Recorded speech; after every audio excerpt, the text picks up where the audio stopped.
Isang mapagpalang araw po sa bawat isa po sa atin na inaabot po ng ating Facebook.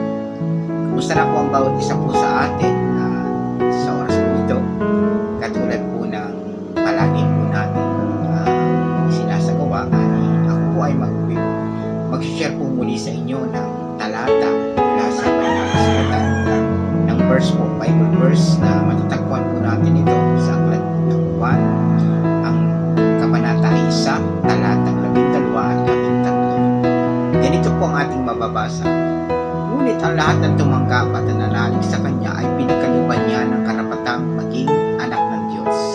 Sila ay may naging anak ng Diyos hindi dahil sa isinilang sila ayon sa kalikasan at ni sa pita ng laman. Sa kagagawan ng tao, ang pagiging anak nila ay buhat sa Diyos. Napakaganda po ng talata na ating binasa sa aklat ng Juan, chapter 1, verse 12 hanggang verse 13.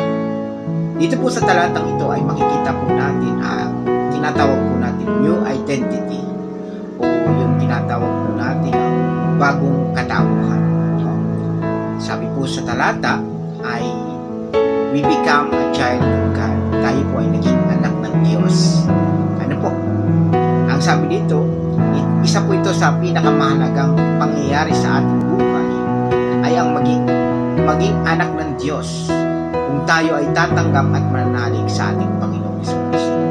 So una po nating makikita ang katotohanan dito na talaga pong tinanggap natin ang Panginoon Jesucristo sa ating puso, tayo po ay naging anak ng Diyos. Yan po ang unang katotohanan. Ano po? Tayo po ay naging anak ng Diyos. Sabi po rito, ang pagiging anak ng Diyos ay hindi ayon sa ating mga gawa, kundi ito ay gawa ng Diyos kung bubuksan natin ang ating buhay sa ating Panginoon Jesus. Ano po? Ang sabi po rito, magiging anak ng Diyos ang isang tao kapag tinanggap niya ang Panginoong Jesucristo sa kanyang buhay. Hindi po ito kagagawa ng tao. Hindi po dahil sa sinilang tayo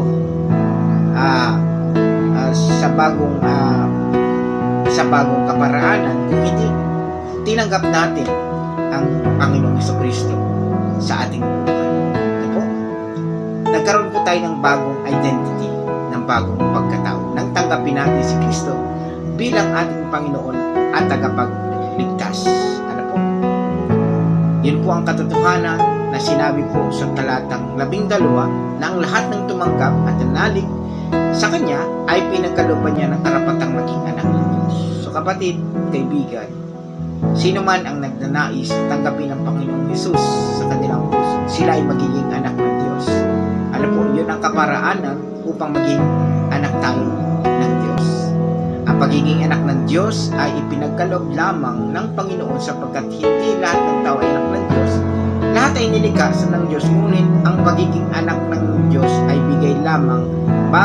bigay sa mga mananampalataya sa ating Panginoong Jesucristo.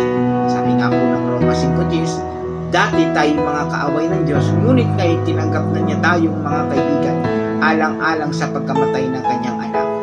Dati tayo ay tinuring na kaaway ng Diyos, subalit si Kristo ay gumawa ng paraan upang isaayos ang ating relasyon sa Kanya.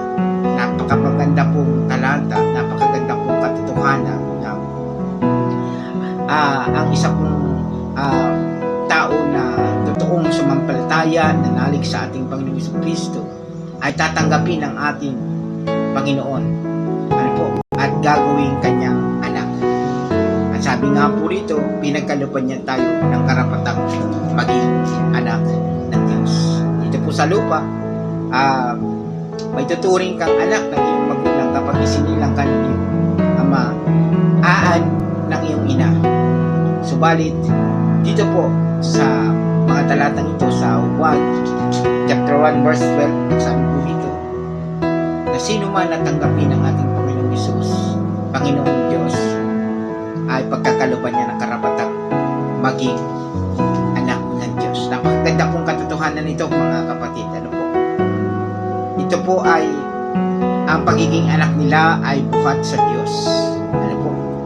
Ang sonship or daughtership ng mga mga sons and daughter of God ay galing po ito sa ating Panginoong Diyos. Hindi po ito galing sa reliyon, hindi po ito galing sa anumang samahan o sa ating sarili, bagkus ito po ay purely from God. It is a gift of God, it is a grace of God, ito po ay biyaya ng Diyos. Hindi lamang sila isinilang ayon sa kalikasan, ni sa pita na naman, ni sa kagagawa ng tao, ang pagiging anak nila ay buhat sa Diyos. Ano po? So, ito po ang katotohanan na sino man ang tanggapin ng Panginoon Hesus bilang Lord and Savior ng kanilang buhay, Panginoon na tagapagligtas, pagkakalooban siya ng karapatang maging anak ng Diyos. Ito po ang pangako sa 1 chapter 1 verse 12 ng sino man na tatanggap sa Panginoon ay pagkakalooban ng karapatang maging anak ng Diyos.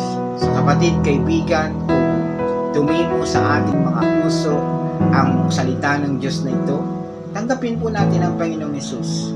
Tanggapin po natin ang si Jesucristo sa ating puso bilang Lord and Savior ng ating buhay. Sumampalataya po tayo sapagkat katulad nga po ng sinabi ng banal na kasulatan, ito ang kaparaanan ng Diyos upang maging anak tayo ng Diyos. Hindi sa pita ng laman o sa kalikasan o sa gawa ng tao. Ang pagiging anak nila ay buhat sa Diyos at nanggagaling sa ating Diyos. So pasalamatan po natin ang ating Panginoon. So kapatid, kung nagnanais ka na tanggapin mo ang Panginoon Hesus sa iyong buhay upang maging anak tayo ng Diyos, simple lamang po ito. Ipanalangin natin ito sa Panginoon, sabihin natin, Lord, tinatanggap kita sa aking buhay, sumasampalataya ako sa iyo bilang ikaw ang aking Panginoon at tagapagligtas. Isinusuko ko ang aking buhay sa iyo, Panginoon. Ikaw na po ang maghari sa aking buhay. Kapatid, kung gagawin natin iyan, ang pangako ng Diyos, isusulat po ang ating pangalan sa aklat ng buhay at pagkakaloban niya tayo ng kasiguraduhan ng kaligtasan, sapagkat sa lahat ng tumanggap at nanalig sa ating Panginoon sa Kristo ay may pangako na pagkakaloban niya tayo ng buhay na walang hanggan. So kapatid, ito po ang ating paanyaya sa bawat isa po sa atin, na tanggapin natin ang regalo, ang biyaya at kaloob ng Diyos, ang buhay na walang hanggan sa pamamagitan ni Kristo Jesus na ating Panginoon at tagapagligtas.